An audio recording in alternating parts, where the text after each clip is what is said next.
There's the final results. So we got handful of boards. So that is mostly 3 layers thick. That is a 6-inch boards are the widest pieces, down to a little over 3. And so it's all kind of random depending on how they had to be cut up. This one right here, and I think another one kind of broke on a knot as I was handling them, and then ended up with these random pieces. So this piece right here is 3 by 3, but you got some bark coming in on that corner. But if you were putting these on a lathe and say the top of a table leg started here and extended, and then you utilized one of these areas up here, you know, the leg extended this way and turned, and from here there, and from there, meaning that the block part where the mortise and tenon joint would be, you just get that up on an area where you have a nice clean corner, and then all this would get turned off on the lathe. So pretty good. This is the entire log, what you're seeing right here, except for those little skinny strips right there. There's 3 little strips that are about 1/8 of an inch just laying on the ground over there. So you've got the outsides of the log, so all this will get put in my wood stove, and then this is just scrap. Some of that could go in the wood stove, you know, be perfectly fine, but a lot of the small stuff I don't worry about. I cut up this stuff into firewood, and then all this is lumber. So really it's not an enormous amount of waste quarter sawing it this way. Now, quarter sawing in general is more waste than if it's flat sawn, because every single time I flipped the board, I skimmed a little bit of a cut off the top of it to kind of get reestablished to my 1-inch cut with my computer on the sawmill. But I'd say it is probably 4 or 5 times as many cuts to achieve less lumber and narrower boards. If I just squared up that log into the big cant that I started out with before I quartered the log, and then just flat sawed that, I'd have 12 1x12s is what I would have gotten out of this. So 12 inch wide boards versus I got 1, 2, 3, 4, 5, 6, 7, 8, 9, 10, 11, 12, 13, 14, 15, 16, 17, 18 boards ranging between 6 inches and 3 inches. So yeah, and then of course, let's say you're making tabletops. Now you have a lot more glue joints to address, and this is just a lot more processing. You've got to joint every edge. If you're doing biscuit joints or dominoes between the boards for alignment, it's so many more, versus if you're making a 36 by 6 foot table, you would just need 3 of those boards, meaning only 2 glue joints if you were using 12-inch wide boards. So for the sake of making, if I was making farm tables with lumber like this, I think it would be a waste. Yes, you would get the quarter sawn grain, but it's not, I don't think it's something you couldn't really charge more for it. It just wouldn't happen. The customer wouldn't see a big enough of a difference. And that sounds maybe kind of funny, but there's a certain amount of, I'd say, being educated on any topic. Like if a person, if you got a random person off the street go into a dog show, they wouldn't be able to appreciate the subtleties of those dogs the same way someone who's been in it for a lifetime is. They have more of an education on what to look for, and that is the same thing with woodworking or any craft. So if I was making farm tables, flat saw it. If I was doing stuff where I was doing like cabinet face frames, it's a personal project or something very specific, I'd probably do this. But even in that case, it's not always required. This is quarter sawn. I'd say this is an easy way to quarter saw something versus if you took them all completely at a radius to the from the center of the tree to where each, it turns into a whole different thing. You'd have to look up a diagram that shows that. You get more perfect quarter sawn boards.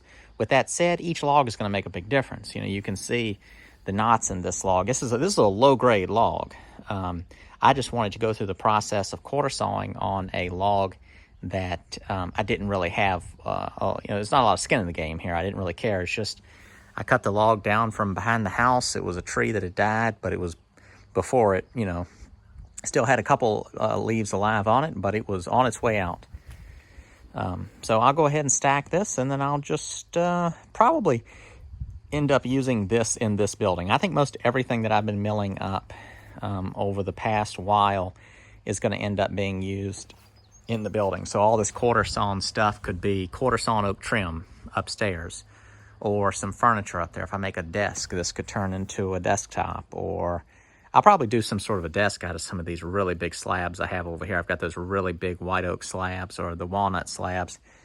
But any sort of cabinets or bookshelves, I can make face frames out of this, or not use it at all. Again, it was just for the experience. Let's go over here real quick and take a look at some of the other logs that I have. So this is what I've got. So size-wise, this is about a 12-inch diameter. You're getting close to probably 16 on this one. This log over in here is getting probably close to touching 24 inches on that far side. This log here is over 3 feet in diameter. Got those two white oaks right there, and there's a willow oak at the end that has no bark on it. Is that the, yeah, that's the willow oak. And then these, I think this one here, the big one and the one beside it, are big red oaks.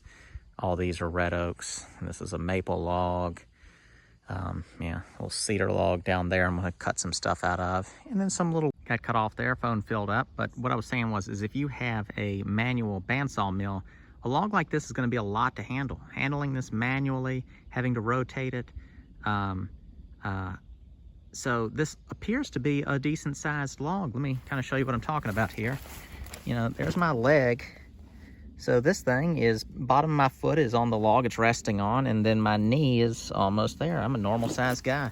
So it's a big log. This is probably a 1,000-pound log. I don't know if it weighs quite that much, but it probably does.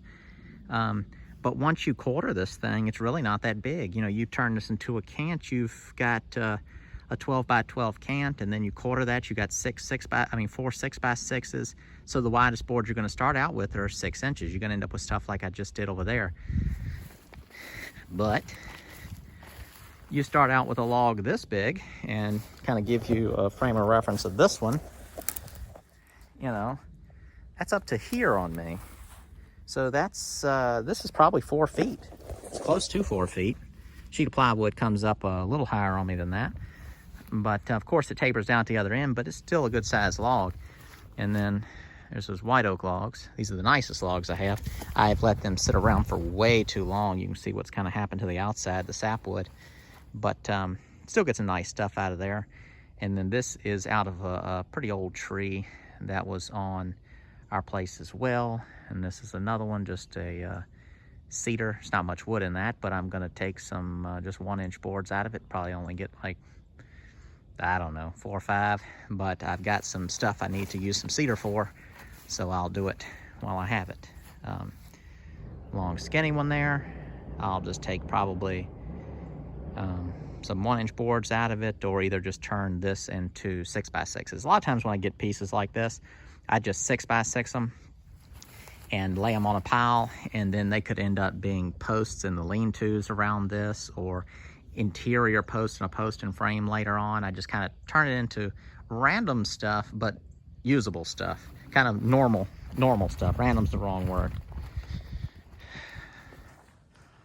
There's the building. Got the grass cut all around it the other day. Enjoying myself in here.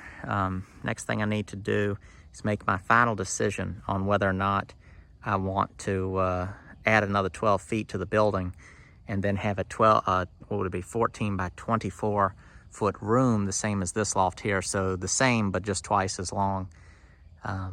I like the idea of doing it because then it would give me 2 bays. My plan would be to, the loft would, be like that, and it wouldn't be closed in around it like this one. It would basically have 2 spots that you could pull into. My tractor would be parked here, a truck or a trailer, a piece of equipment. And so I'd have that space under the loft. So I'd probably do things like work on things over here, change oil and stuff, that type of stuff. And then the loft upstairs, that would be sort of like a guest loft, or any kind of space it needs to be. And then of course, the lean-tos that would wrap around in the areas they would be. So like here, I know we're off topic now, but quarter sawing video is over.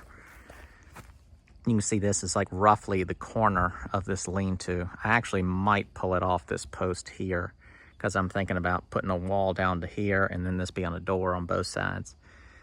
So a lean-to that comes off here and then runs from here to, you can see the line from here, that little stake out, and then that one there. So 6 off 12 feet, and it'll just wrap around with mitered corners and then come around to there, and then maybe even across this whole thing.